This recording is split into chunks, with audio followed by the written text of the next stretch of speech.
Budget యావరేజ్గా ఉంది. కాకపోతే అది ఇండియా మొత్తానికి వర్తిస్తుంది కదా బడ్జెట్ అనేది.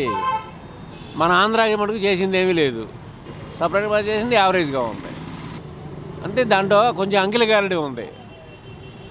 అది పూర్తిగా డైజెస్ట్ చేసుకుంటే కానీ అందరికీ తెలవదు.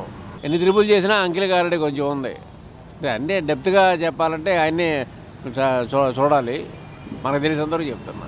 మేము పేపర్ చదివినంత వరకు దాన్ని బట్టి మాకు అర్థమైంది అది. ఆంధ్రప్రదేశ్ ప్రభుత్వం రీసెంట్గా చేసిన పథకాల్లో ముఖ్యంగా 2 చేతులు లేని వాళ్ళకి 10,000 రూపాయలు, అదేవిధంగా ముసలి వంతకం వాళ్ళకి, విధవరాళ్ళకు అంతకుముందు పింఛను 2,200 ఉండగా ఇప్పుడు 2,000 చేశారు. అంటే నియర్లీ 10 టైమ్స్.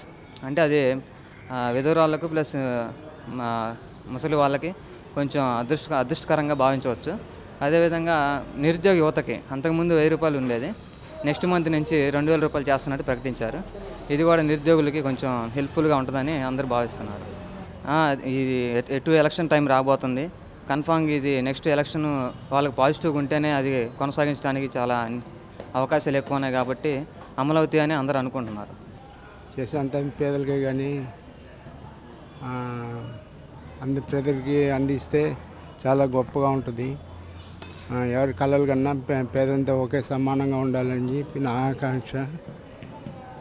ఇంకా చెప్పాలంటే ఈ బడ్జెట్ ఇవ్వడం వలన కూడా వాళ్ళు సోమరిపోతులు అవుతున్నారు. ఇది మీ ఫ్రీగా ఇవ్వడం వలన అవన్నీ తినేసి తాగేసి పడుకుంటున్నారు.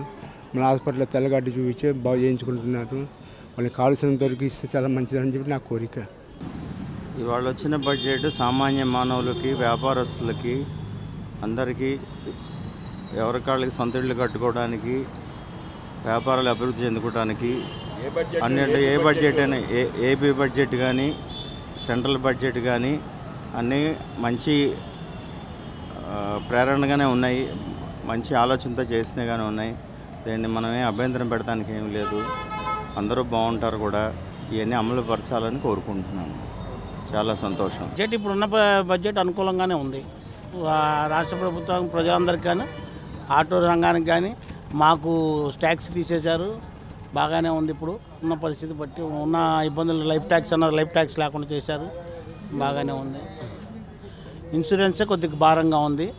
ఆ ఇన్సూరెన్స్ కూడా మరి కేంద్ర ప్రభుత్వం ఆలోచించగలిగితే మాకు బాగా భారంగా ఉంది. ఇన్సూరెన్స్ అనేది 8,500 కలెక్ట్ చేస్తున్నారు. దాని నిమిత్తం అదొకటే లోటుపాటు, ఇంకేమీ లేదు. బాగానే ఉంది ఇప్పుడున్న బడ్జెట్ బట్టి. సూపర్గా ఉందండి బడ్జెట్. బాగుంది budget. Next CM Chandrababu Naidu గారు సీఎం అవుతాడు. ఈ డాక్టర్ గ్రూపులకు కానీ డబ్బులు ఇవ్వటం కానీ, నెక్స్ట్ మా వాళ్ళు పింఛన్ కానీ పెంచడం వల్ల కానీ, మళ్ళీ కాబోయే ఇంకా జనాలు కూడా ఆయన డిసైడ్ చేసేసారు మళ్ళీ చంద్రబాబు నాయుడు ముఖ్యమంత్రి. మా అభిప్రాయం ఏముంది, బాగానే ఉంది, ఇబ్బంది ఏం లేదు. బాగా పెట్టాడు బడ్జెట్. అది మళ్ళా చంద్రబాబే రావాలని జనాలు కోరుకుంటున్నారు. బాగుంది, బడ్జెట్ బాగానే ఉంది. పర్లేదు, అన్ని వర్గాలకు న్యాయం చేశారు. ఈ వీడియో గనుక మీకు నచ్చినట్లయితే లైక్ చేయండి, షేర్ చేయండి. మరిన్ని వీడియోస్ కోసం మా ఛానల్ను సబ్స్క్రైబ్ చేయండి.